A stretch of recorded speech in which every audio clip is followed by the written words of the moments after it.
All right, guys, it's time for the Next Level Guy Show, a men's interview, interest, and improvement-focused podcast featuring interviews with the greats from all industries to help you better your life. Each week, a new episode features an interview with one of the greats, covering all aspects of their story, from life hacks to tips and protocols that have allowed them to live life on the next level. We then highlight concrete action steps that you can use to improve your life. And now, your host, Ian Dawson Mackay.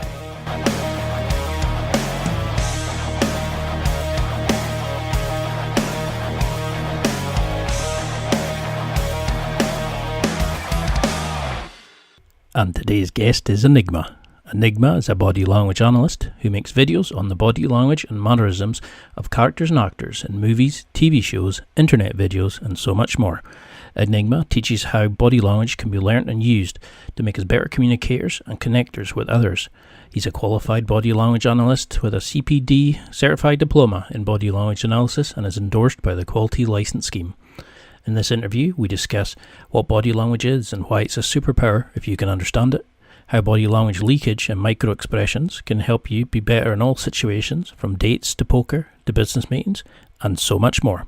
This one is awesome, and you'll want to get a notepad and pen to take notes because the gems come frequent and fast in this one. And now, let's get to the interview. I love Enigma. Where did that come from? I've always been fascinated in mystery, and originally my channel was about deduction and Sherlock Holmes, but I kind of wanted to move off from that and feature more on mysteries because I'm just fascinated in UFOs, ghosts, paranormal, and then also like human psychology and things like that. So I thought enigma is the perfect word because it means difficult to understand. Perfect word to describe what we're doing on the channel. So that's where it came from. Love it. So, for those who maybe don't recognize the brand yet, but I mean, I can't understand why because it's a brilliant channel. Could you give somebody a quick introduction? Like, say you had to give them a pitch between elevator floors or something like that. How would you sum up what you do on your Enigma YouTube channel? I explain the things that people should be interested in. So, body language, for example, I call it a superpower. That people don't really tap into. So the whole channel is focused on body language currently, but then it'll focus on all other mysteries and things that are looking us in the face, but that we don't want to acknowledge yet. I think that's the easiest way to describe it. I mean, it was quite amazing when I was watching it with like how much little gestures, which you don't even recognize you're doing. You can feel it, but you don't actually know that you're portraying it to the world, can mean, and people can understand and what it actually implies, and how the group dynamics change depending on, when everybody's laughing who somebody looks at, for example, or the little micro expressions. It's really interesting to discover this, and I love that you use your like films and TVs. It's not just some random guy. It's scenes we've seen, and we can actually appreciate the art better from it. But what was your inspiration for this? What made you think, body language is for me? Well, it all started 5 years ago when I created the channel. Initially, I was into deduction, so Sherlock Holmes, picking up tiny little bits of information and formulating a big conclusion from it. But it came to me that the easiest things from body language to learn, the main things that actually gave results was from deduction. So I thought, making inferences and judgments, they aren't very accurate from deduction, but body language was like the one thing that was reliably accurate, reliably provided information. So I wanted to dive deeper into that and the psychology behind it than just stay with deduction, and it's become something amazing. And I've reacted to film scenes because I wanted to make it relatable to everyone, because everyone's seen Joker, everyone's seen Marvel films. So to actually show people that it's not just in a certain circumstance, it's actually in everything, in the famous movie scenes, you can pick up so much more just from looking at it from a body language point of view. And I think that's why it's worked well, is because people get to watch their favorite movie scenes, but with an extra level of depth and appreciation for the acting as well. because that was something that really came across in your videos was, you kept mentioning about the quality of the acting. And I think I understand it better now by seeing all the little sort of nuances you're mentioning. And I can kind of go, oh, right. Now I know why he was doing that. You're not just going, the line reading was bad. You're kind of going, so that's what the facial expression meant. And it really made me kind of watch TV shows in a different light. And I really liked that about your show. But why would you, for somebody listening who's thinking, oh, body language is quite interesting, why would we be interested in body language? What is the purpose, or what's the level up that you get from understanding body language? It's huge. I call it the superpower. It's the hidden superpower, and other people have talked about it before. It gives you an advantage in every single situation. And I don't mean advantage in a sort of a nasty way. I mean, like, it will make your encounters with other people so much easier because you can understand with your conscious what's going on. We all can read body language with our subconscious, and we get, general impressions from people. If someone walks into a room, you might instantly dislike them, but you don't know why. Understanding body language with your conscious allows you to understand why you don't like that person, or why you like that person, or what they're like in a social situation. And being able to pick up on that gives you a huge advantage over everyone else, because it means that you have more knowledge. And it's an economics term that I like. And it's called asymmetric information. And it basically means, in economics, say there's a garage sale or a car boot sale, and someone's selling a vase for £100. It's a nice looking vase, but because you've researched antiques, that it's actually worth £50,000.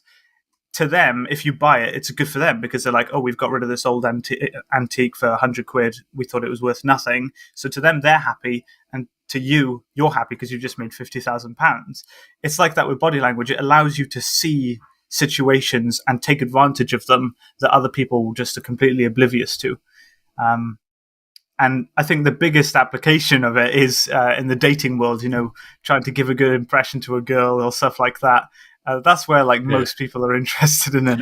I've got a whole section on that. I used to do a bit of pickup, and it was indicators of interest, and what was it? It used to be if their feet were angled this way, it meant this and this. And it took it out of, it made you stop becoming real. In that kind of situation. I didn't like it in terms of, it was handy to know what things meant, but they had if they're doing this, then do this routine. And it kind of lost it for me. But which part of us controls body language? Is this something that we can really learn to control? Or are we always going to have our brain at some point showing our fear, showing our, is it through this, is it cycles? This is the thing with body language, and you'll see a lot of people making YouTube videos about body language. So body language varies between cultures. The conscious body language is what I call it. You have to understand that body language isn't that developed. There aren't standard terms across everything that means the same thing. So people will say body language, thumbs up. Saying thumbs up is body language because, you're expressing a message with the thumbs up. And that's true. Body language encompasses that. But what I'm interested in is the biological reasoning, the pacifying behaviors, the distancing behaviors, and what causes them to happen and what they actually mean. And so that's really what I think body language, for me, what I'm interested in is that it's the biological side. I'm not really interested in, thumbs up and hand signals and stuff like that. I like the biological stuff that actually really reveals what our subconscious is thinking. And that's what provides us with the most information. You can control your body language, but you would have to be very, very good, because it's like controlling fear. If you're afraid, you're trying to consciously tell your subconscious to not be afraid. Or if you have stage fright, it's the same way. You can try and control your body language the same way you try and control stage fright. But it's a natural process, and your brain's going to try and get you to do things, to react in certain ways. So you can have some influence over it, but you'd have to be an incredibly good person, skilled person, to control it for a long amount of time. Everyone slips up somewhere.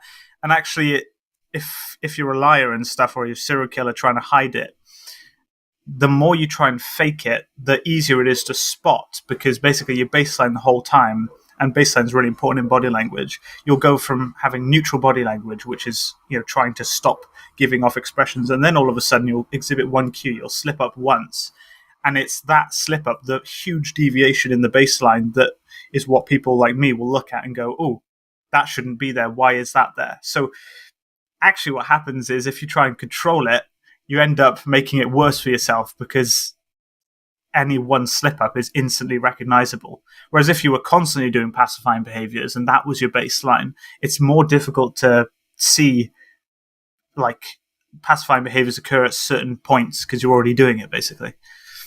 So how do you learn this? I mean, so say if somebody was saying, yeah, okay, that's maybe just his opinion, or, some of these other channels, how do you actually learn it? I mean, there is obviously you've got a qualification in this, but how do you start to learn this? How would you advise somebody listening to go about that? Is there training we can do, or is it just a kind of trust your gut and how you interact with people, do you think? So, as I said before, we all know body language. We all can get a feeling of what people are doing. And what I really learn from reading books is that's the main way of learning for me, is books and actually using it practically, because although it's an underdeveloped field, and like deduction, you can formulate massive conclusions. I don't like that. You can see small observations, and that's the main thing, is picking up on things. If someone does a distancing behavior, that is a distancing behavior because that's what it is. And books will tell you and explain why they're doing the distancing behavior. So it's easy to identify these nonverbal cues. But then what I'm not a big fan of, and people who have just gotten into body language, is interpreting what those cues mean. So you'll have internet articles that will say, oh, if they look up and left, it means they're lying. If they look up and right, they're telling the truth. That's nonsense. It'll vary based on person to person. But what we can, the scientific, which is, again, what I'm so interested in, the pacifying behaviors, the reactions to stress, that is factual. That is something that we can quantify, we can test. So it's like, that's what I'd say. Get into that. Read the Dictionary of Body Language. It's a brilliant book. Read the book, What Everybody's Saying. That gives you a brilliant understanding. And then go out and pick up those observations. Don't make conclusions, but just go, okay, that was a distancing behavior. That was a pacifying behavior. He's distancing with his feet. He wants to leave the conversation, and then see if he actually leaves the conversation based on his foot positioning. These are all things that you can just sit and watch and understand. And once you've got that understanding, you can then try and learn more and try and test and try and say, well, he's probably lying because he's doing these behaviors. It's kind of, it's a bit like chemistry. You've got chemicals reacting in a certain way. It's the same with body language. You'll see people react, and you'll make assumptions based on that, but it might not always be universal. And that's where I think there's a grey area, and that's why a lot of people say body language is nonsense. But I disagree. I mean, the course that I did, that course was pretty much just definitions. It was defining things. It didn't say, this means that they're a liar. It said nothing like that. It was purely listing the cues and what they were defined as, proxemics. It was really, really useful, actually, to learn. That's why the Dictionary of Body Language is so important. Read that, because it will tell you what all these are, and you can categorize them. So that's how I learned, anyway. And I mean, that was, I suppose there's a lot of myths around body language, and one of them was always said like 95% of your communication is through your body language. It's non-verbal. It's not so much what you say, it's how you're saying it. I mean, are there myths like that? I mean, that was what I was always told. If your eyes went up and to the left, it was activating this part of the brain and that part of the brain.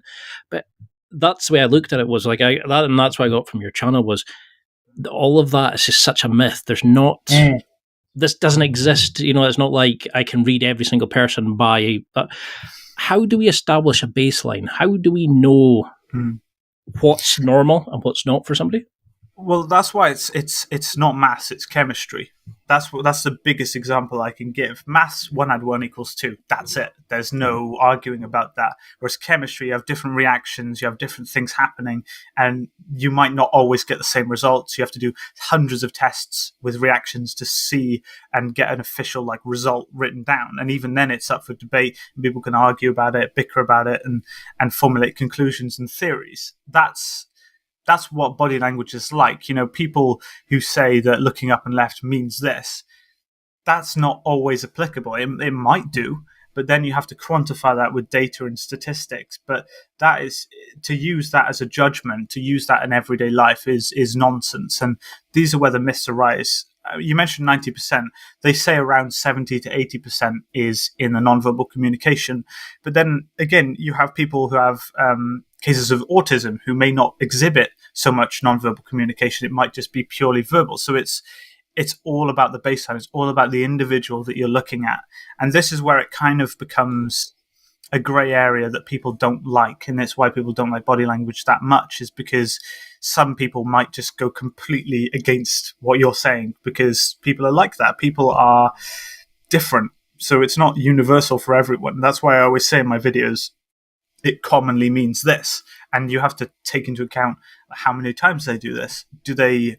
Is this just a natural trait that they do? So when I was looking at the Logan Paul video, he grabbed hold of the wall, which is a grounding behavior. It means he's lacking in confidence. But someone might just naturally do that all of the time. And also putting arms on the wall could be a dominant stance. It could be an intimidation or something like that. So you really have to understand the person, the situation, the whole context to make a conclusion. And then it's not fact. You can't say it's fact. It potentially is, and it's like a likelihood. It's why I never deal with finites. I don't say it means this. I mean, it suggests this, and you have to be careful with that, I think. Because that's definitely something I got sort of annoyed at, was when you read other articles, people were saying, nope, that's what it means. It's 100% this. And, it's like you've mentioned, is I've got friends who have, they're on different spectrums, for example, like autism and stuff. And you can see that what is normal or what is normally accepted isn't always what somebody with those kind of conditions will do. Yeah. And it doesn't always mean it. It's, I was really interested in the art of micro expressions, for example. Everybody always assumes folded arms, or, if my legs are crossed and my foot's away from you, it means I'm not interested in what you're saying, or something like that. Can you go into a little bit about micro expressions and how they are used in body language, and what should we look out for?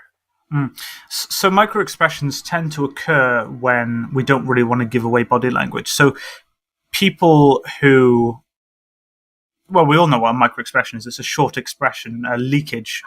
That's what it's commonly known as, of body language that we don't want out there. So most people who want to try and hide their body language, it becomes a micro expression because they do it and then they instantly stop doing it. So you'll find with serial killers and stuff like that, they'll do stuff very, very quickly and then they'll stop it. And that really provides a very, very good insight into the psyche of the person, because I can't remember the example of what I was looking at, but someone smiled briefly in one of the videos that I analyzed. I can't remember which one it was, but they stopped it straight away. So that shows that they were actually quite pleased with the situation. And then given the context of the situation, you can bring that into account. So why were they smiling? Why were they happy with the situation? If it was a situation where they were maybe harming someone, you can see that they took pleasure in harming someone. And that's where micro expressions are really useful. I wouldn't give them as much credit as people tend to with micro expressions, because firstly, they're rare compared to other things, and they are kind of wishy-washy. It's very difficult because they happen for such a short amount of time. And they tend to happen with the mouth. It's very difficult to formulate a conclusion from that. The best cues that I look at are the feet, because we all have to stand up. When we're standing up, we all have to have our feet in a certain position. Mm-hmm. And the feet are the most reliable sources of body language, in my opinion. It's staggering, actually, how easy it is to read people's feet. I can go into the details of foot positioning if you want. Yeah, that'd be fantastic. Because that's something, we're always in business meetings or we're in Mm. dates or things like that. Is there things we can do that we can quickly look at and identify without just sitting Yeah. staring like we've got a foot fetish? Yeah. So I noticed this when I was in college, people's feet positioning. Before lunch, everyone was gathered around in their circles of people. There were like hundreds of people there talking with each other. And you could look at the feet and I used to just sit and watch. It looked a bit strange, but you'd see who was in the situation, who was the most popular, because what tends to happen is your feet are like a V position. So they point forward, and it tends to be, if you drew a line pointing from the ends of the feet, that tends to be where their focus is. Now, obviously, you're not going to have people standing with their feet sideways, because that's, you couldn't stand like that. But it tends to be that where your feet are positioned, what they're pointing towards signifies what they're interested in. So if someone comes into a group of people, so say you've got 3 people standing in front and their feet are narrowly pointing towards the 3 of them, and an extra person comes, and within, say, a minute or 2, they don't adjust their feet positioning to encompass that extra person, that would suggest, and notice I say suggest, that that person isn't that interesting to them. Whereas if you have, say, your best friend comes into the group, you notice that their feet instantly adjust to put them pointing towards that person. It's mainly so that they can turn their torso and talk to them, but it's a good indicator of whether they do that. I mean, it takes me back to the Sherlock story where it was the dog. I can't remember which one it was, but it was the fact that the dog didn't bark when the killer came in. That gave away who the killer was, because it was someone the dog knew. Now, it's what didn't happen. So if their feet didn't adjust to the new person, that's a suggestion, and then you can make conclusions from that. So that's where body language, it requires sort of a keen mind to make conclusions and formulate theories as to why didn't he adjust his feet when that person came in, or why did he adjust his feet, and how that plays into the context of the situation. The interesting one is actually when the people's feet are pointing away. So what you'll have is, if someone's been in a conversation for a long amount of time and they're not really interested and they kind of just want to go, and in the Loki video, I'm not sure if you watched it, but I showed the perfect example of this. Their feet will point where they want to travel. So you'll notice people will be standing with their left foot pointing forwards to whoever they're talking to, but their right foot will be spread quite far away, pointing outwards. And you think, well, why are their feet like this? That's such an odd position to have if you're in the group. But what that means is that they want to travel in that direction. It's as simple as that. And I've been in conversations with people, business meetings and things like that, and I notice the feet positioning, and I know they're going to leave in a second. And then they make it instantly, when I think that, they instantly leave the situation and walk off in that direction. So you can test these things, and it's surprisingly accurate. Because that's what you used to always see was articles on BuzzFeed about Jedi mind tricks, and it's, look at somebody's feet, and this is exactly what it means if they're facing that way or that way. And some of them would work on a regular basis, but do you go back to the baseline? Would you need to watch what was happening previous to that, or can you really kind of gauge after a few minutes in a group dynamic like that? So the feet positioning, I say, are the easiest because they're so simple to understand.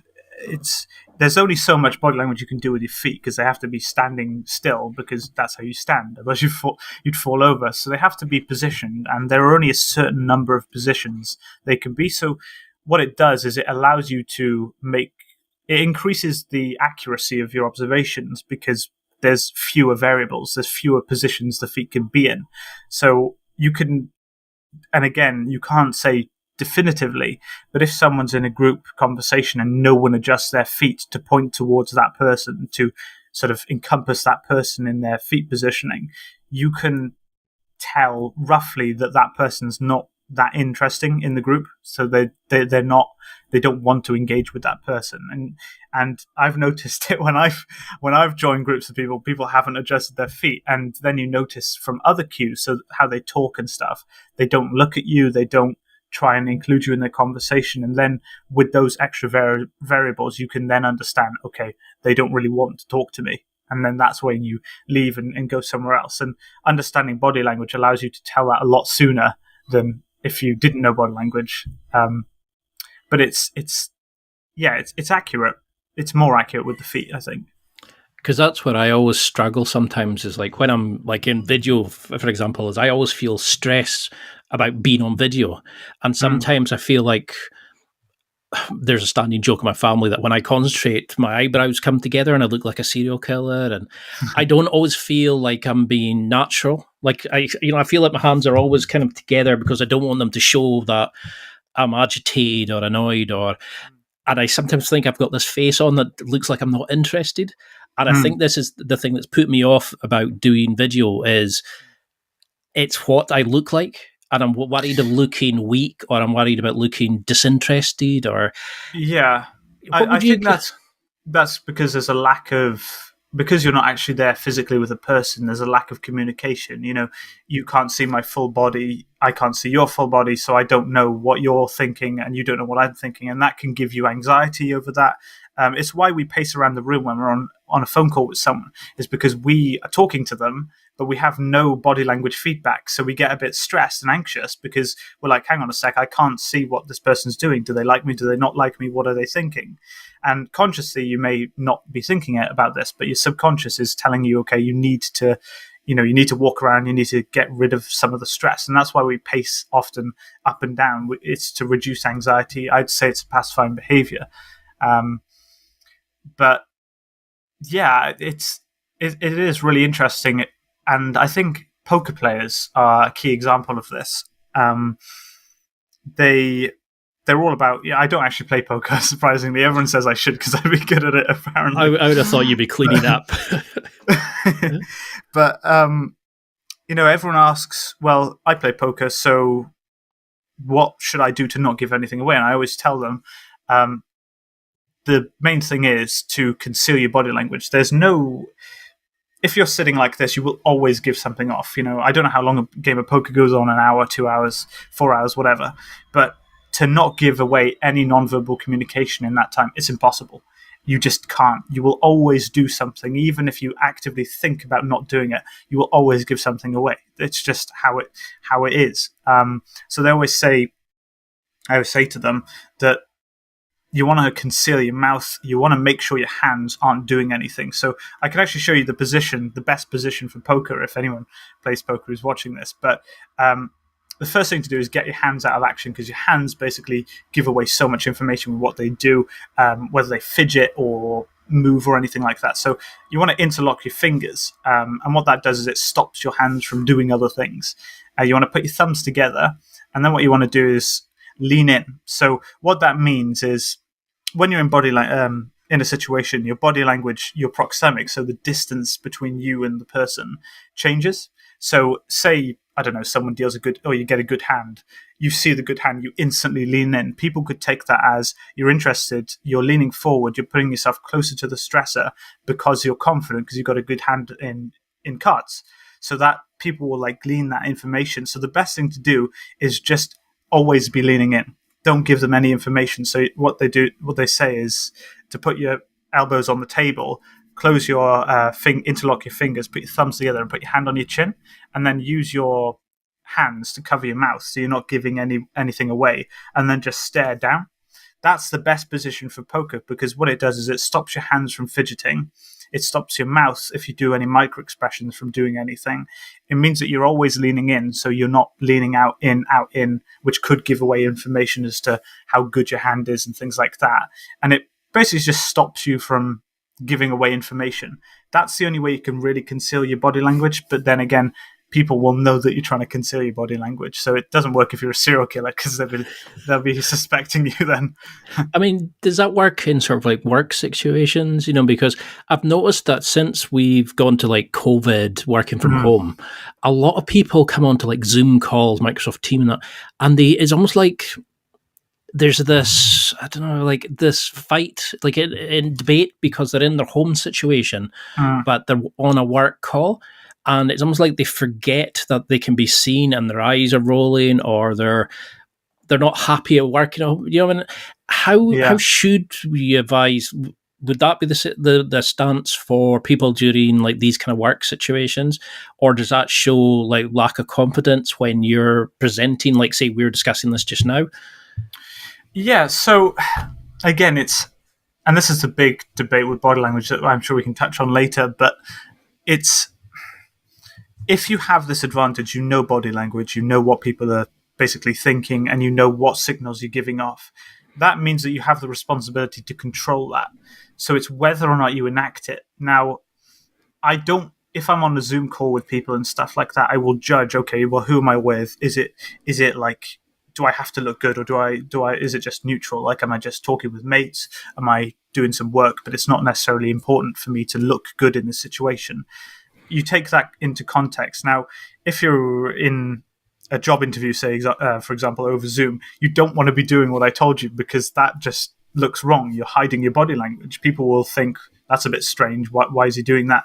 So you want to really change, adapt. It's called situational adaptiveness. You want to adapt based on the situation you're in. So if you're in a work environment, you want to appear confident. You want to impress. So you want to be non-confrontational. You don't want to be dominant, but you also don't want to be submissive. You want to show respect and not arrogant. So I wouldn't sit there with my fingers steepled like this, just staring directly at them, because that shows basically that I'm arrogant, and although they won't know body language, they'll get the impression from their subconscious, this person seems arrogant, this person's too dominant, I need someone. People want to be surrounded by people submissive to them, who won't be a threat to them. So a big thing with and I'm sure this was one of your questions, like how to give off a good impression. When you're in a work environment or on Zoom or something, and you're being interviewed for a job, say, you want to be non-confrontational. You don't want to be aggressive. You want to look interested. You want to seem submissive to the person you're talking to, but you also want to seem slightly confident. And you can choose to manipulate your body language to accommodate that. And I've done that numerous times in different situations. And it's all about you and what you want to do. So if you're just chatting with mates, I wouldn't change your body language, because then you spend your time thinking about your body language and not actually talking to your mates. So it depends on the context, really. Because that is definitely something I've done, is when I go into interviews, I've kind of got like a structure of how I want to sit and what I do with my hands and how I want to address it. You know, like I want to make sure I'm looking at the different interviewers the same amount of time and making eye contact, but not too much. And you know, there is some standard things. But so I can give you the data on because they did a study. I can't remember what the study was, but the data, everyone's like, oh, how much eye contact should I make? There's actually stats to show you how much you should make. when someone's talking, so for me now, what on average you should be making 75% of the time eye contact with me, and then the rest you should be looking away. That's standard. If you're making more than 75% eye contact, it seems like you're a bit creepy. If you're making less, it seems like you're disinterested. When you're speaking, so for me now, 50% of the time is adequate. So I could be looking away, but so long as I'm looking at you 50% of the time, your subconscious will see that as normal and see that as that I'm interested and want you in the conversation. So just stick to that if you're nervous about, am I making too much eye contact? That's the general rule of thumb. And do you think this is, I mean, you mentioned it as reading body language has been like a superpower, and, the amazing things we can pick off. And I watched one of your videos where Murray, there was the Joker, and he was confessing to have killing the guys on the underground, and, the crowd were booing, and you were on about how he had a micro expression of a smile towards the Murray, the presenter, because he still wanted to like him, and he was proud of what he'd done. And you actually could pinpoint the moment from the acting of when he decided to kill him by the betrayal. Yeah. And it was this amazing thing. And I started watching other scenes and picking up such amazing things. But why do you think people don't? Is it that we don't understand that you can get better at this? Or is it that we've become a society where we're just spoon-fed information and we've forgotten to trust our guts because we can't understand why we think that person's creepy or that person's been a bit weird? Or so the reason why they say trust your gut is it's so important. Your gut is the only, unless you've studied body language, your gut is the only reliable judge of a person that you have, because that's the only thing looking at these body language cues and interpreting it. It's not very good. It's your subconscious. But it's the only thing you've got unless you know body language. So I can give you examples of when I've manipulated my own body language to my advantage, and it's staggering how good it is. The psychology behind it is insane. So I'll give you an example of when I was in the debating society at school. We were doing a debate. I hadn't prepared for it at all, really. And it was like a good 70 or 80 people in the audience, and there was 4 people on each side and a moderator in the center. And the way we used to do debates, it was like it was very aggressive. It wasn't just people would speak, then the next people would speak. It would be like it was basically a civilized argument. You'd have the moderator choosing the points, and you'd be going back and forth addressing each other's points, which I love. We were getting hammered, absolutely hammered. And the way it works is, before the debate, the audience vote on the motion, so whether they agree with it or disagree with it. And at the end, they vote again. And based on how much the vote swings, that shows who was better at conveying the arguments. I had no preparation. I was losing the debate. I had no idea what I was talking about, pretty much.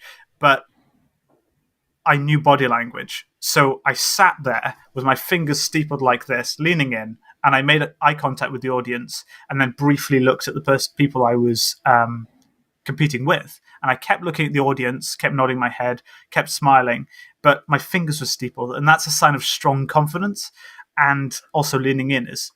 And people came up to me after and said I was so confident, and we actually won the motion because I think it was partly the body language. When I said my points, even though they were quite weak points, because I looked really confident when saying it, they kind of bought into it and they kind of agreed with it. So it kind of manipulated what they saw and how much they trusted the information I was giving off. I mean, is that then would be a good tip, do you think, for people giving like work presentations, is to adopt these kind of positions of power? Or it depends. It depends on context, because if you're not competing with anyone and you're just giving points in an interview or a meeting that you're having, you don't want to come across as arrogant, because no one likes someone who's arrogant, but you want to come across as confident. So steepling of the fingers, you should do that, but don't do it for the entire time. Change your body language. Leaning in is a very, very good thing, because it shows you're interested. You're putting yourself closer to the stressor. So if there was a predator, you wouldn't go closer to it, because that means that you'd get damaged, you'd get injured, killed maybe. So if you're leaning in, it shows that you're willing to confront it. You're willing to fight it, and that shows confidence. It's a power move, basically. So, if you're in a meeting and someone disagrees with your point, lean in, steeple your fingers, and then try and talk to them and say, okay, well, what do you think? Whilst your fingers are steepled, whilst you're leaning in. And that will show to everyone else that you're willing to stand up for your ideas, you're willing to stand up for what you said, and that you're very confident in what you said. If you just lean back and just don't address it and look a bit shy, do some distancing behaviors, then people won't trust your opinions, really. That's the example I can give. Because on the flip side of that, you did a couple of videos recently on catching predators, and you were mentioning about how they were using self-soothing behaviors or distancing themselves through their eyes, or the actual physical distance they had, and the kind of reaction to even how the speaker's reaction to what they were saying, and how it changed them without the speaker truly being aware of it. What could you go into a little bit about self-soothing? Because I've noticed this far more since I've started watching your videos of little things people do, and it's amazing when you see it. But how would you explain a self-soothing or a distancing behavior if you had to sort of sum it up? Because your videos you identify even the smallest ones, and it blows me away now that I see them. Could you explain a little bit about that, please? So I'll have to explain firstly what body language is. Now, I know we know what it is, but why do we give off body language? Surely it would be better not to give anything away so that no one knows what we're thinking. But we're pack animals at the end of the day. That's what we are.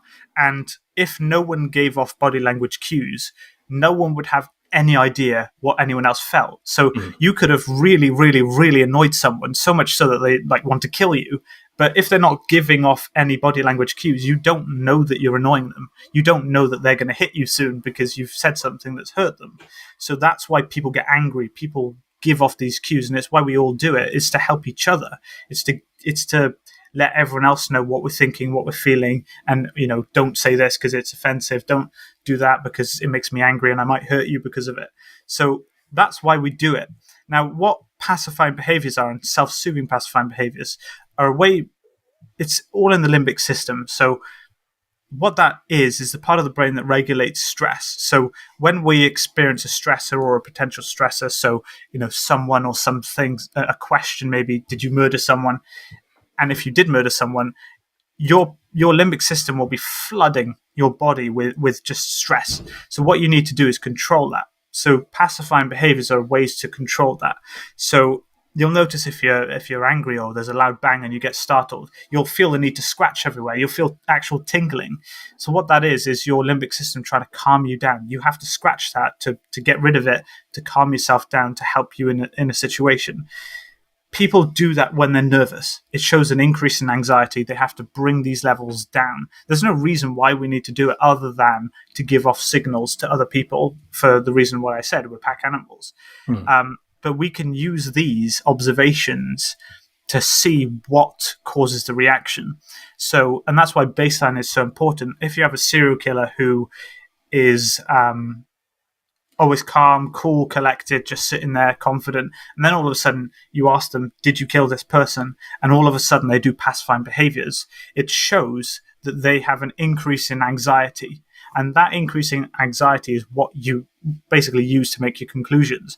Why did they have a sudden increase in anxiety when you ask them that question?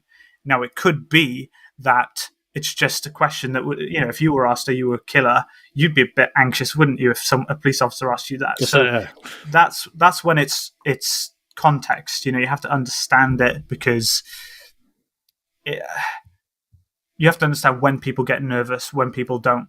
And if someone's always nervous, you can't then use a pacifying behavior as an example or a reliable source of information because they've always been doing them.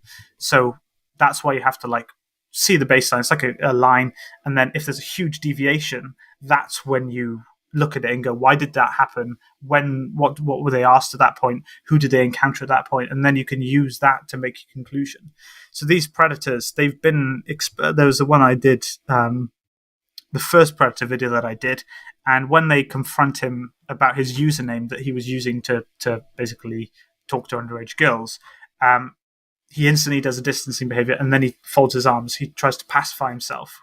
The fact that he instantly did that when that name was said shows that he has a link to that name. Because if say someone said a random name that he'd never heard before, why would he be anxious? Because it's got nothing to do with him. So that's where it's important to understand. So he did a distancing behavior, which is the way of basically us putting distance between ourselves and a stressor, and then a self-soothing pacifying behavior to calm himself down due to the increase in stress from that. That's basically what a pacifying behavior is and how we can use that to formulate conclusions. And then it's just all about context, really, on top of that. Because that's what I really liked about it was, when, say, the video of just before the Joker kills Mary, there was a point where you were talking about what his micro expression meant, how Mary's face had gone down and what that was implying, but he'd actually leaned forward because he wasn't scared of him at the time, even though he had just admitted killing 3 guys on the ground. And then you mentioned about the guy at the end of the couch, the other guest who was actually folding his arms, self-soothing, and it was this kind of you really made me understand the scene it better, but how it changes from person to person, how one person can be more confident, but how it can affect other people. Is self-soothing behaviors always a negative thing? Is there ever a point where they don't show insecurity, low self-esteem, or something like that? Again, it's context. Say in our brains we have the sympathetic nervous system that basically chooses the 3 responses: the fight, flight, freeze response. When we've heard a bang, so you hear a massive bang behind you and you hear some people running into your house, you're not going to have time to do self-soothing behaviors because the response to that sympathetic nervous system takes precedent. So you go into the fight, flight, or freeze response. You instantly do that. It's only after something has happened that you actually experience these pacifying behaviors or self-soothing behaviors. I touched on it in the Joker Subway video. It's called the cold battle personality, but again, it's a very underdeveloped field, so there aren't standardized terms for these things. He was nervous. He was doing pacifying behaviors, but then the second he pulls out the revolver and shoots the people, he's cold. He's completely not doing any behaviors. That's because his sympathetic nervous system has basically chosen the fight response, and he is focused solely on that. It's only after he shoots the guy in the leg and he runs away that he then starts to do these pacifying behaviors again. He scratches his head. He looks around. He exhales very, very quickly. It's kind of, and that's what I'm interested in, because it's such an underdeveloped field. Is why he didn't exhibit those behaviors and what causes him to start exhibiting them after he's encountered the stressor. That's what fascinates me, but it shows that it's not always, they don't have to happen then and there. There are situations where it will be a delayed reaction, basically. Because that was something I really liked from your videos, was I started noticing every interaction, there's some sort of power dynamic, there's some sort of give or take or release of stress or emotion. And it was like, I remember watching how people were shaking my hand, like at work, and the distance they came in, how they held it, how they shook it, the pressure and what it meant, or where their feet went. And you got to a point where you were almost forgetting to listen to what the person was saying because you were looking at how they were interacting. Yeah. It's been said, I don't know if this is a cheesy phrase or not, but the eyes are the window to the soul. Would you agree with that? Are the eyes a good indicator, do you think? I would say they're decent, but not as good as people say, really. Eyes really show distancing behaviors, but all an eye is a ball. So it's about the positioning of that, whether it's up, down, or maintaining strong eye contact. I mean, the only things you can really get are looking to the ground, which is a sign of either submission, guilt, remorse. Looking up, which is a sign of recollection, or distancing behavior, so looking away. Those are and obviously the amount of eye contact. Those are only really what you can get from the eyes. Okay. Hands give a lot of information. People's distance gives a lot of information, but I wouldn't. It's one of the big ones, but it's not the biggest, I'd say, in terms of information. It's time for a quick break. There are millions of potential products to buy, so how do you know which ones are worth your hard-earned money? Simple. You go to nextlevelguy.com/affiliates and explore those that will transform and improve your life. You'll find deals, listener exclusives, and special offers with some great companies. Recommendations are 100% honest and only on items Ian has tried or believes in. The companies showcased will make you a better man in all areas of your life. Simply go to nextlevelguy.com/affiliates and level up. So how would we, how can we make sure that we're always got like sort of open, warm, friendly communication? Is there a kind of, because you see these different things where, if you show your bare, the sole of your foot in Thailand, for example, it's offensive. If you make certain gestures with your hand, I think it's like what we would say rock and roll gesture. In some societies, it's offensive. Yeah. Is there kind of like a universal language, body language, do you think? Or does it really depend context, culture, gender, those sorts of things? So this is actually an interesting thing that I wanted to talk about, is the sort of the socialization. Now, in psychology, which I've studied as well, there's the sort of biological reasons and then the cultural reasons. So biological would be, the limbic system exhibiting pacifying behaviors, but then the cultural would be what we've learned. So perfect example of this, I had a former Marine who was a neighbor of mine, and I had a conversation with him, and I noticed instantly his body language was totally different to what I'd ever encountered before. We all have personal space. He was right on the edge of the personal space. He maintained direct eye contact with me. His posture was strong, upright. That's because he was taught that in the military. He was taught basically to do this. And that's become so ingrained in his head that was his common body language. That's how he presents himself to everyone. And that's something he's learned. So it's obviously our culture can, or our environment can, impact how we exhibit our body language. But then again, also that people do exhibit pacifying behaviors. So there is a a universal biological element to that. And I think it's really interesting to see how our environment, how our upbringing can influence our body language. I think it's maybe 50-50. I'm not sure. I'd have to look up the data on that and do tests. But we all have limbic systems, we all have sympathetic nervous systems, and they do their jobs. They might do their jobs more or less. You might have more pacifying behaviors than average or less than average, because that's what, IQ varies so much. IQ is kind of natural, but it can be influenced as well by upbringing. If you do loads of crosswords, loads of puzzles and things like that, you can increase your IQ by a couple of points, but you're still going to be roughly where you were born, where your biology determined you to be. So yeah, I think part of it's biological, part of it's social, I'd say. Because it's definitely something, like, for example, like this is the first interview where I've kind of made sure my eyes aren't wandering as much as they normally do. Because I always keep my question prompts to the other, like, half of the screen. And I didn't want to be seen to be kind of like, and it's, you start becoming aware of like the little ticks, the flicks of the pen you do, and like what that portrays to other people. Does it change? Have you really noticed a kind of difference with the way males and females? Because something I was always brought up was that you treated everybody the same. The janitor to the CEO to whoever it was. You were polite. You always, you treat them like a human being. And then I see friends where you can actually see them change if they're speaking to a waiter because they're ready to shout at them for getting their order wrong or something. Whereas they almost forget. It's like they take the power position, and it's. Is that a good sign of watching how somebody reacts to people in like these kind of jobs, do you think, of what the person's like as a whole? Yeah, I think there are 2 points to have from that. Firstly, and this is where I have to tread very, very carefully because you can easily be accused of being sexist. It's all about situational adaptivity. So given our situation, say you have a really confident person and then you have a slightly less confident person. So you have maybe a school jock, and then you have just a normal person.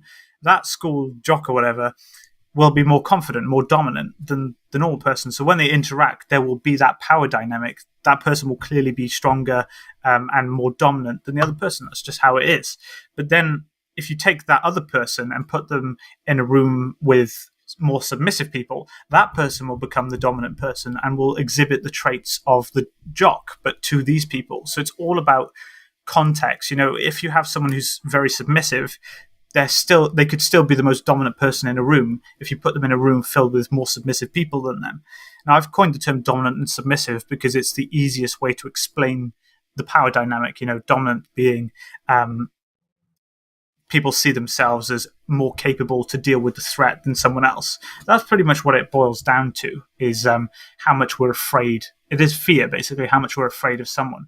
If you have some really big, tough person coming to you, clearly your subconscious will go, okay, that person's strong. I have to be more cautious about how I interact with them because they could do serious physical damage to me. Whereas if you see someone who's submissive or who's weaker than you, you're going to think, well, I don't need to be as cautious because I am stronger than them. So even if they did try and attack me, I could defend myself. And that's really what it boils down to. Now, the fine line where you often get like bordering on sexism is when you bring males and females into it, because it's a scientific fact that females have less muscle mass. They're not as strong. So often is the case that men will see themselves as more dominant than women, than a female. Now, that's not always the case. If you have female bodybuilders, obviously you're going to be submissive to them because they're stronger physically, and our subconscious judges that.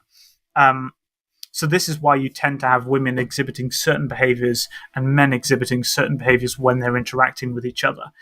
And that's important to understand. And also not to then exaggerate, because then you get into sexism then where people will say, I don't know. But yeah, I try and shy away from that area. Because that was something I was interested in, was like, you almost see it in other books where people are saying it's a woman's role or it's their prerogative to do this. And you think, yeah, I mean, that's just more about society than it does anything else, I suppose. And it's quite sad that we raise women to go into those roles where I would rather, I'd rather get to know the person, but Yeah, it's a sad state of affairs.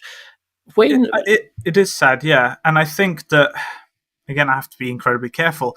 But if you look around the world, it tends to be patriarchal. Men tend to be have higher positions in society and higher roles. Women didn't get the right to vote in many, many countries and still don't have it in a lot of countries.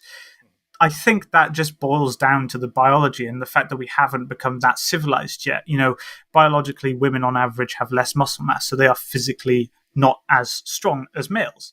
Now, I think what that has happened in less developed societies is these patriarchal roles still exist because men are physically stronger on average, so they're able to sort of be dominant, and it's not right. And I think as society develops and we become more conscious, we tend to sort of understand that that's purely biological and that shouldn't impede women from having high positions or positions in government or even the right to vote or drive cars. I mean, yeah, I think that's kind of, we have to look past our animal side, which is, it's the primitive side of us, judging people because it's a subconscious.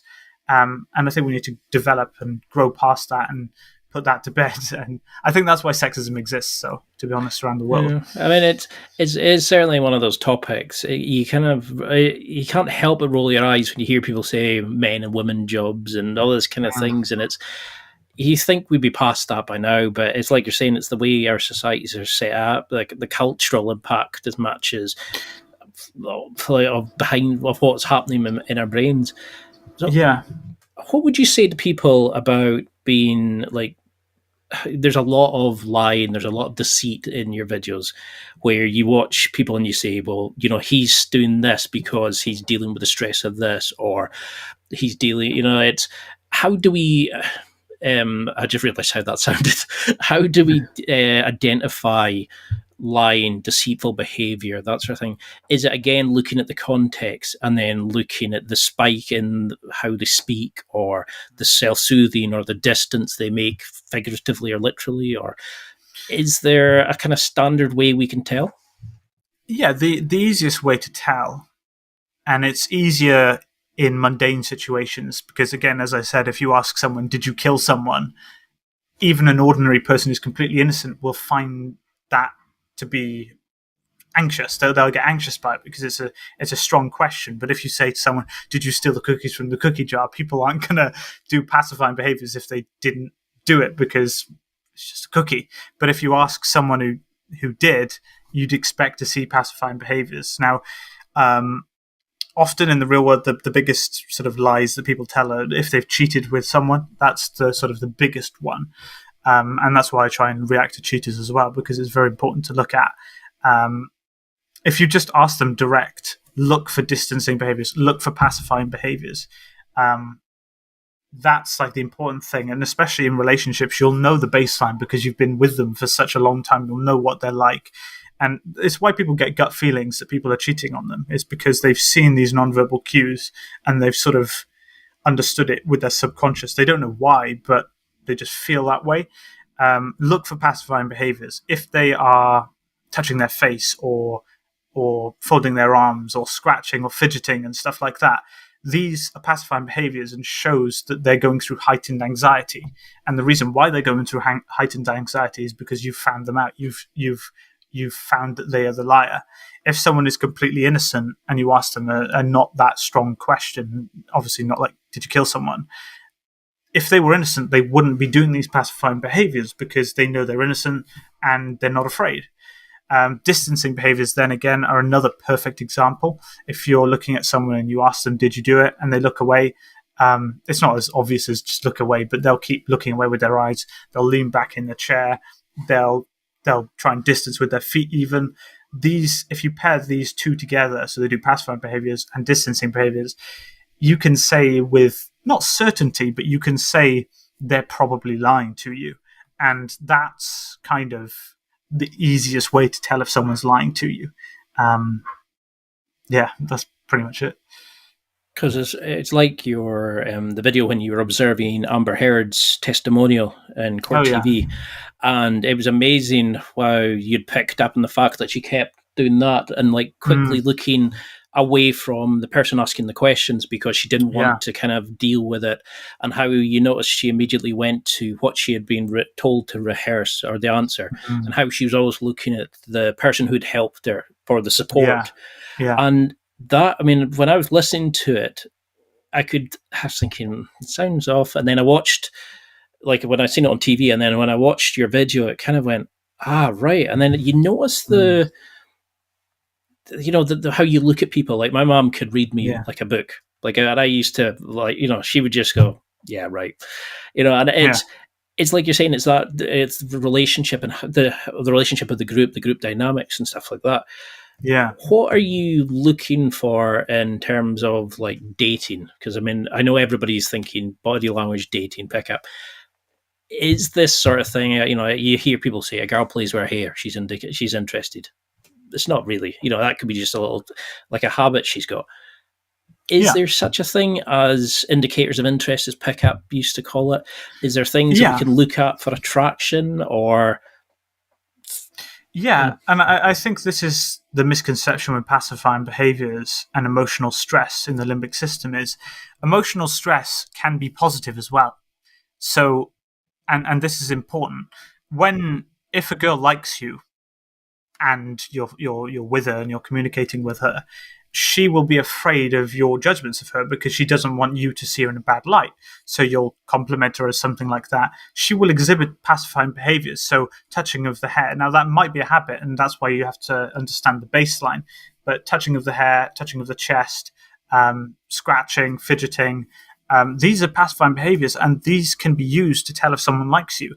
If you compliment someone and then she does a pacifying behavior, that is a good sign that what you've said has caused her some stress. She's nervous about it because she values your opinion. That's kind of why we do these things when we're anxious. And it's the same with men as well. Men do this when in a relationship because there's something at stake. When you're communicating with a woman and she likes you, she's very, very nervous about what she gives off because she doesn't want to ruin the chances to be in a relationship with you because that's what's causing her stress. She's stressed about that. So if she does these pacifying behaviors, it shows that she values what you think. If she wasn't interested in you at all, she doesn't care what you think of her. So why would she get nervous when you start talking about her or asking her questions? Unless obviously you're being creepy and threatening. But that's why the context is important. But if you're talking to someone and you compliment them and they are clearly like smile and things like that, but then they do pacifying behaviors, that's a very good sign that they like you because they value your opinion. They're afraid of what you think of them in a good way. They're nervous about what your judgments of them because they don't want to look bad to you. That's why it's kind of, those are the easiest ways to sort of pick up on someone who's interested in you, and eye contact as well. Because that's definitely something that a lot of people sort of struggle with. It's we are told that if they do this, it means this. And you start thinking, oh, they're not doing that. Or, maybe they're just needing to go to the toilet or something like that. That's maybe stressing them about it. I think, that's my big quarrel with these articles and some body language videos online is that they'll tell you the dumbed down version, but the dumbed down version doesn't it's like that thing, I don't know the quote, it's like, give a man a fish and you'll feed him for a day, but teach him how to fish and he'll be fed for a lifetime. That's the thing. If you tell them this one cue means that they like you, you're giving them a fish, you're giving them one thing, but then in a different context, that might not be true. They might not get fed. Whereas if you teach them pacifying behaviors and the whole background behind it, and you teach them to be able to read the judgments themselves, then all of a sudden you've taught them how to fish. They now can understand situations and infinitely get information from whatever situation they're in. I think that's why I don't like these articles. They don't explain why it happens, just purely this means this, and it doesn't work like in different contexts. Because there's a video that you have, I'm trying to think the character. It's when the Joker kills, I think his mom has just died and two people come over. Oh, Randall, yeah. It's Randall, I couldn't remember his name there. And, you're discussing the the fake laugh he does and how it doesn't, his eyes don't portray the truth. Yeah. The pacifying behavior he does and the lead up to him killing him. Could you go into a little bit about that? Like, what are sort of warning signs of aggression? What are like fake laughs of deceit, or is there a way to? Is it just trust your gut the way it makes you feel, like the hair stands up in the back of your neck? Always trust your gut first, and then if you know about body language, then use that. So the biggest sign of aggression is clenched fists. People who are really aggressive will clench their fists by their side, and if you've been in an argument with someone and you see them do that, that shows that they've got to a level where they're preparing to defend themselves, they're preparing to attack you. So that's kind of like an extreme example. Fake laughs, fake smiles are easy to identify. I did a video on Logan Paul, and I find all these YouTubers fake because I'm a body language analyst. You can just see instantly, okay, that's fake. All of this is put on as a show. Smiling with the eyes is important. Basically, we can smile, but genuine pleasure includes wrinkles around your eyes. It's not actually your eyes, but it's around your eyes. That's a sign that they're genuinely going through these emotions. The whole face contorts. It all shows the expression. And you can actually see when someone's smiling, even without the mouth.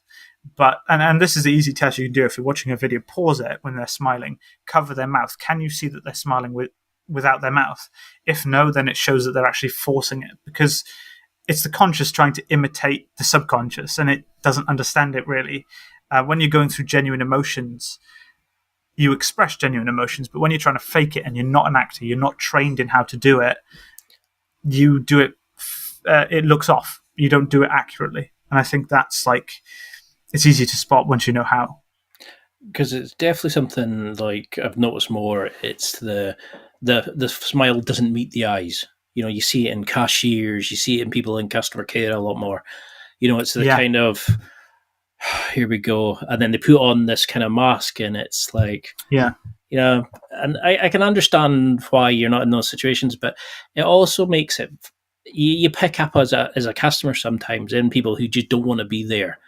It's I've done a lot of customer care jobs, and I definitely want to throttle quite a few of them. Yeah. But, I love the way that you do your videos. Could you go on a little bit about how you run your channel, like how you would do a video? Because you've done so many amazing TV shows and movies, and it really makes you appreciate these more. But how do you start taking apart a video and kind of breaking it down and understanding it and portraying it? Okay, so the first thing I do is I watch a video. If it's a TV or movie scene, I usually know already, because I like the scenes. I choose ones that are popular because people know it, and I find when people know the scene, they'll find it more interesting learning about the breakdown. But I've been doing a lot more real world stuff recently. I look for the extreme sort of stuff because it's easier to pick out body language in that. Then what I do is I get the video and I cut it into sections, so I split it up, maybe 8 different sections, and then I watch the first section and I will sit there and watch the whole thing. Then I'll watch it one more time, and usually after the second viewing I just make notes. So I write down, okay, this is it, this is an expression. I've done videos before, like the Logan Paul ones and a lot of the other ones, where I've watched it and just reacted there and then, but I like to pick up on the little details. So I will take my time and I will look at sort of the individual smaller bits and write them down. And I will do that over and over again. And then what you can sometimes do is generally build a picture. So if it's a movie scene, you can kind of make conclusions based on that. So like the Joker and Murray scene, I figured out that Joker actually only decided to kill Murray at this point because his body language up to that point wasn't showing it. And then after it was. I just find that it's easier to do that way. And then I record myself watching the clip, just because, well, partly copyright because you have to have your face in it, but also it's quite fun with some of the crazy videos that I react to have my reaction. And then I splice in the reaction scenes that I kind of scripted and made a note of. And I find that it's best to get a lot of information then in a short amount of time to help people and not waste people's time, basically. Because I love the how you cover such a wide variety. Has there been a particular actor or a scene that that you've been blown away by, that it really portrays what they're kind of showing? Because I think there was a Breaking Bad scene when they had lost the money, and you were talking about the emotional dysregulation, and and it made me appreciate the scene and the level of acting. Are there particular actors or films that you think are great portrayals of body language that you've seen? So I'll tell you my favorite TV and movie scene, like in terms of acting of all time. Ironically, I haven't done them as videos yet, but I will get around to it. The number one film was Downfall. I'm sure you've heard of it, with Hitler, 1945, at the end of the war, where he's in the bunker. The acting of pretty much everyone there was so good, like so detailed. And even though it's in German, you can just see what everyone's doing. You can see that they're stressed. You can see that they're nervous about arguing with Hitler, the big evil dictator, and there's so much at stake there. And the actors do it such a good job of portraying, someone who's trying to argue against Hitler, but then knows that he's the brutal dictator and doesn't want to infringe, but then has to stand up for himself, his plan, and tries to argue.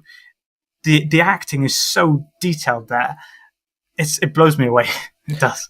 Is that the one when I'm thinking of the scene? I think you've seen it probably in plenty variations, where he's been told about the Red Army are marching, and he's crumbling, and he takes the glasses that's off, the and the emotion in that, and you can pick up in all the kind of the group dynamics and the stress, and it's the little looks to each other, and it is epic. It's that there's so much there. That is probably my greatest film scene ever in terms of acting. It's so good. So does it in a way, does it become a negative because you can understand what it should look like? Does it spoil films and TV shows sometimes when you see wooden portrayals of it? Yeah, and I think this is part of what I was going to say, is that body language is a great skill, but it's also a curse. Being able to read this body language and watching films and stuff, when you see bad actors, it kind of ruins it, because you're like, you shouldn't really be doing that, or you should be doing more of this. So there is that element to it, but it's in real life that it's the worst, but then it's also kind of good. So like if you're talking with friends or people, you can tell when they don't like you. And it's kind of like, it's not nice to know, but then that's not really body language telling you that that's the situation. So yeah, it's kind of stressful. And also it's not nice to actively choose to manipulate your own body language to help other people, or to I was involved with politics for a bit, and the situations there, it's so competitive. I'm sure it's like that in work environments as well, where, they have people who are nice and really friendly to you, but actually, they don't care about you. They're purely doing it. And I've been in business settings where everyone's happy and smiling to each other, and not one of them cares at all about anyone. You can just see it. You can just see from their body language, they're all doing it to look cool and confident, but actually it's just fake. All of it's fake. And yeah, it's kind of difficult. It's why I hate situations like that. I've been in business situations and I'm just like, if everyone just said what they thought, they'd be much easier than everyone just being so fake with each other. But I suppose that goes back to like the setup, it's like you have a boss that tells you what to do. You're the underling. You're not allowed to speak back. And, I suppose it comes to like cultural norms and things like that, because I've got friends who come from Asian families, and they're completely different when you see them with their parents compared to how they are with their friends, because they've got to portray they are a certain kind, and it's, I don't know. I just wouldn't like that thing of having to pretend to be somebody that I'm not. Do you think that's why your channel has become so popular? That you're showing people, you're giving people these snippets, you're taking popular like entertainment scenes, and you're showcasing the true meaning behind everything of why we like it. You're giving us our behind the scenes into it. Yeah, I think that part of why the channel is doing quite well is that people see their favorite TV shows or favorite movies being broken down and explained, and then in that they not only get an insight into the scene and the characters, but also learn actually that they can pick up on this themselves. It's again, it's a hidden superpower. It's, to me, body language is the single most beneficial thing you can ever study, ever, because it's how you interact with everyone. All it is communications. How do you communicate better with people? How do you read people and change and adapt to it?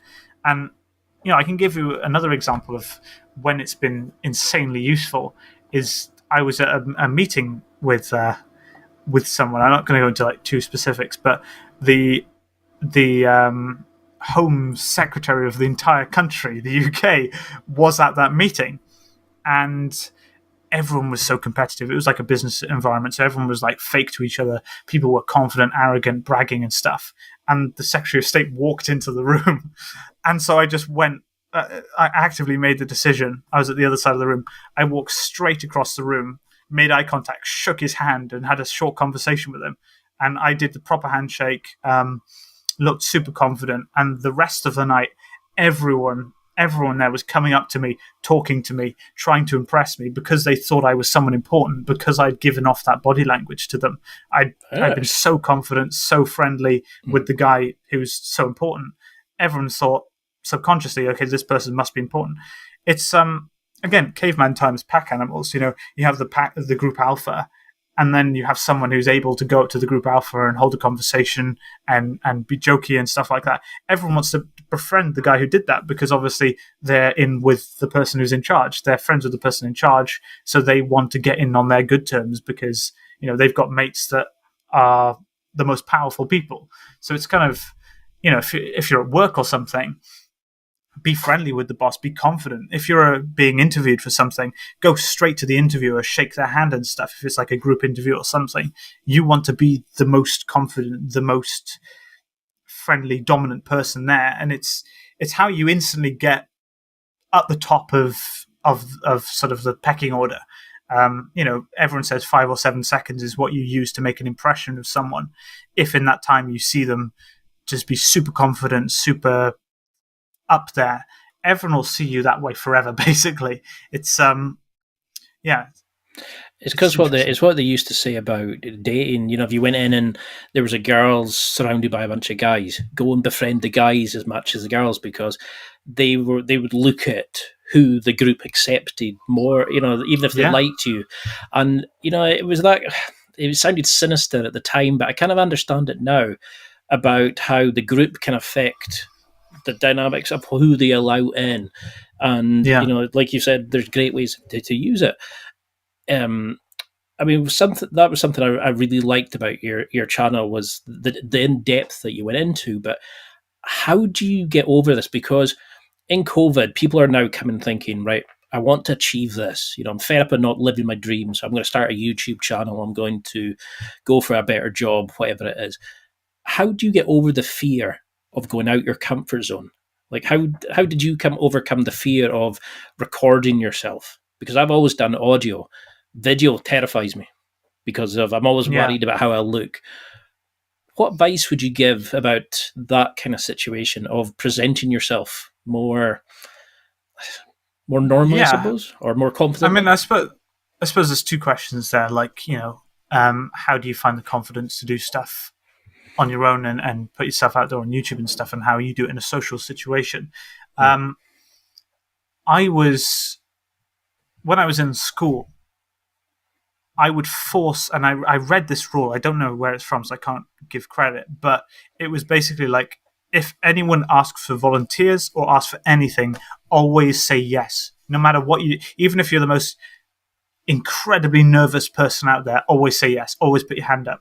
And if you can live by that rule and just force yourself to do it, force yourself to take every single opportunity, even if you're terrified, it will massively help you. I run a company, and I was invited to come to this thing in London, and they needed an extra speaker for this event, and there were hundreds of people there. It was the CEO of the UK Space Agency was there.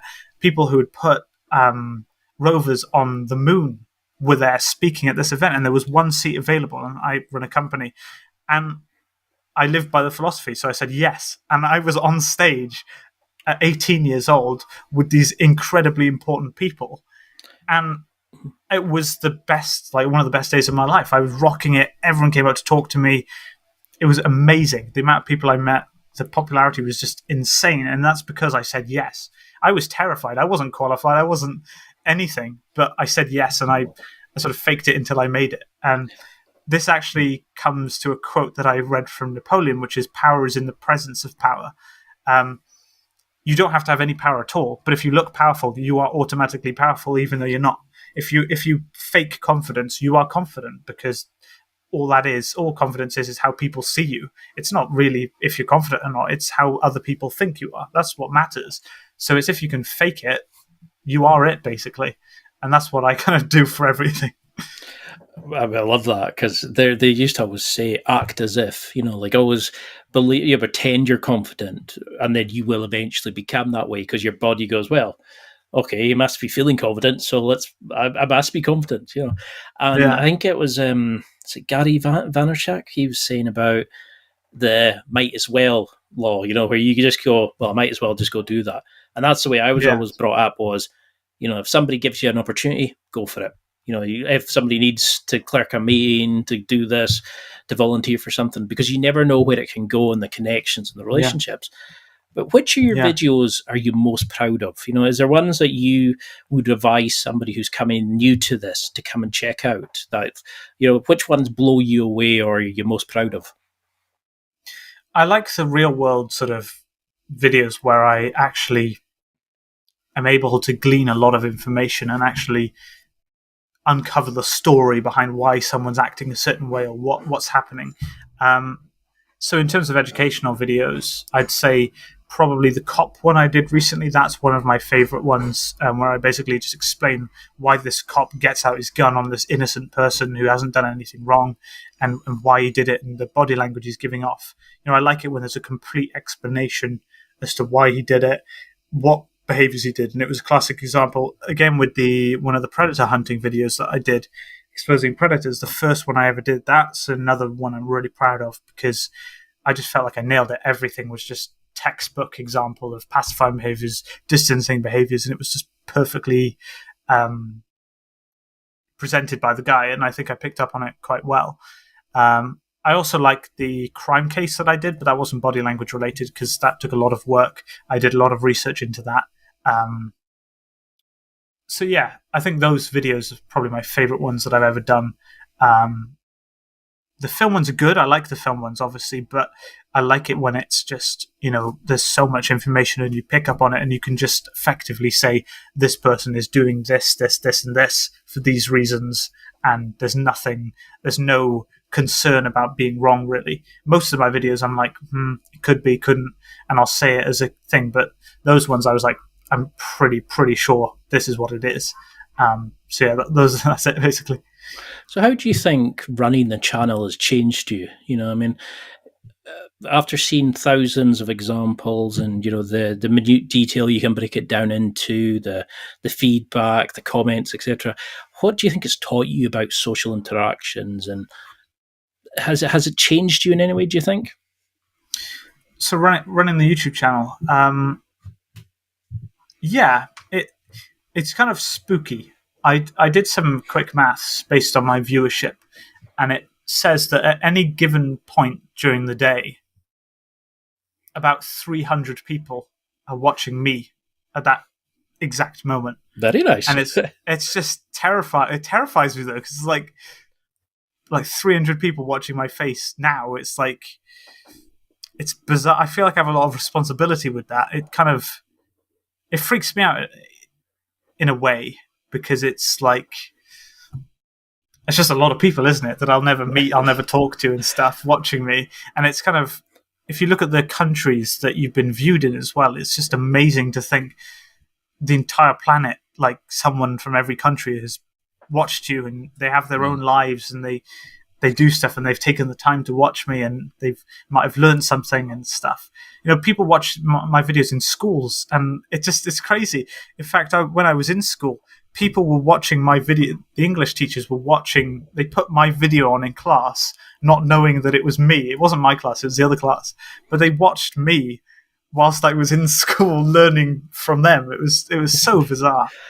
Because I definitely have sent your videos to people and said, look at this. This is what so and so did. And it's that moment of like, yeah, it's strange because I've interviewed people where I can now email and chat to and have a blather with, who I would never. I always see as these like gods at this kind of level, and it is strange. Like I was 28 in social. Was it personal development in Slovenia or somewhere like that? And it was like, how on earth does somebody like that find those channels?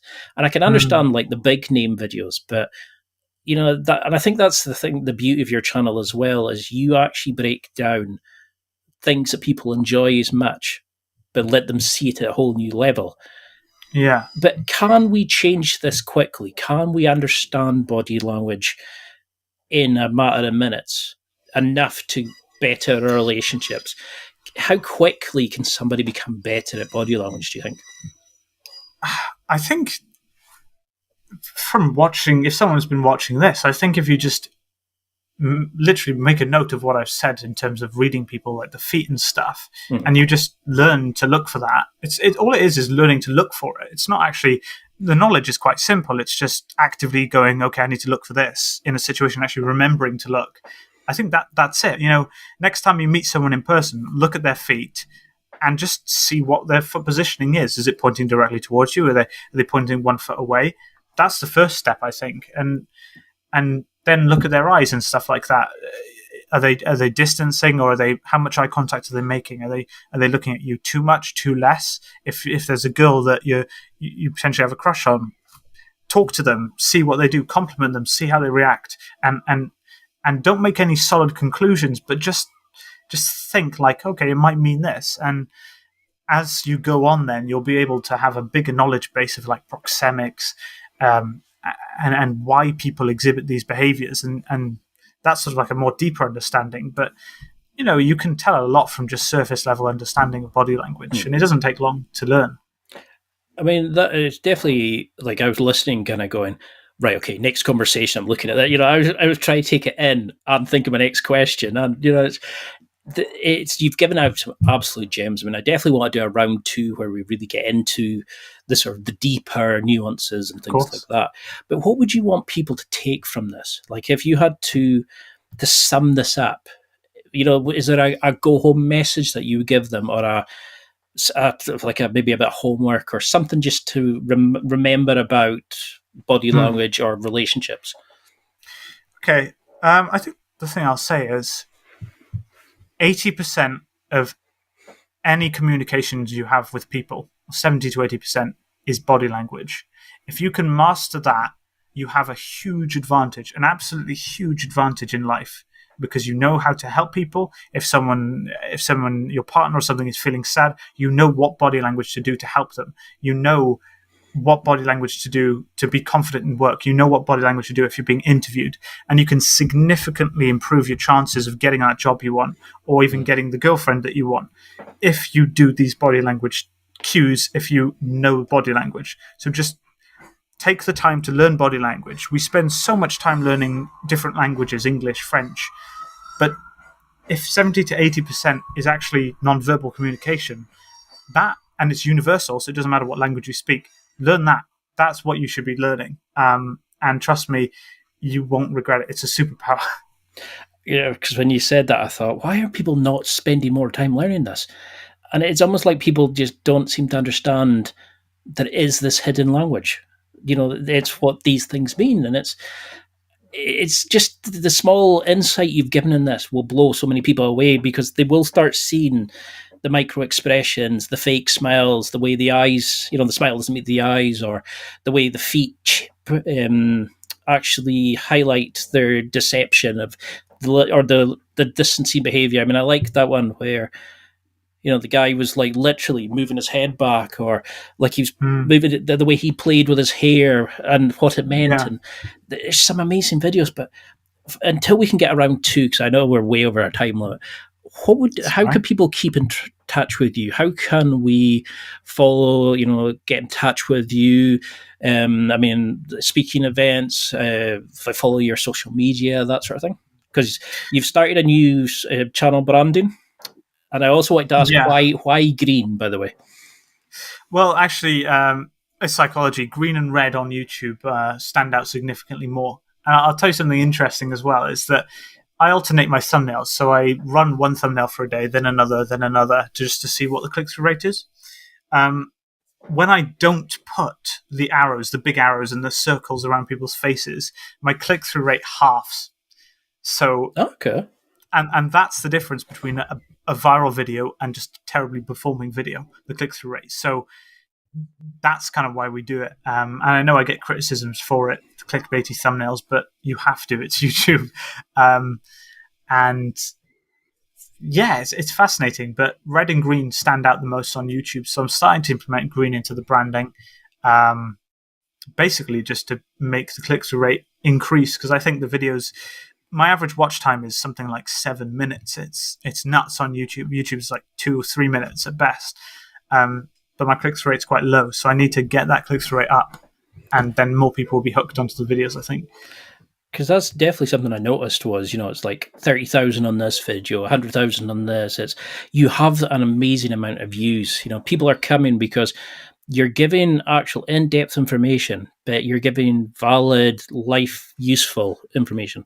But you're not just coming out with 25 things to look out for on a cover.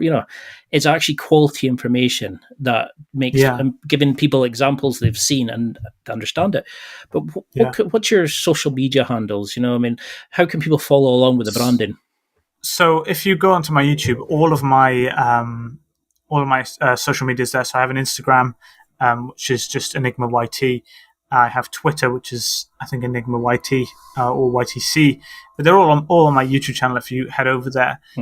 If you want to message me, I'm open to messages. I usually respond to lots. I've got a Discord as well that people ask questions on. But it's all on my YouTube channel if you head over there. And yeah, I'm free to answer questions pretty much all the time. And what do you want the evolution of your brand to be? What would you like? What's the next stage for the Enigma brand? Because you're going to go places. Thank you. I hope so. Well, I made the mistake of not making it about me, and I don't want to be arrogant at all there, but channels are about obviously what you do, but it's also about the person and the character. So I'm trying to make it more about me as a person. So I'm doing more light-hearted videos, funny videos that I can react to, and then also implement body language to that, because I want to make it broad. I want to make it general to everyone, not just me, so that even random people, anyone can watch my videos and find it entertaining, but also informative. And I think that's what, if the goal is to teach people body language, that's the way to do it, is to make it applicable to everyone. Films are applicable to people who like films and body language, but now it's open to everyone, I think, and that's really the aim of the channel.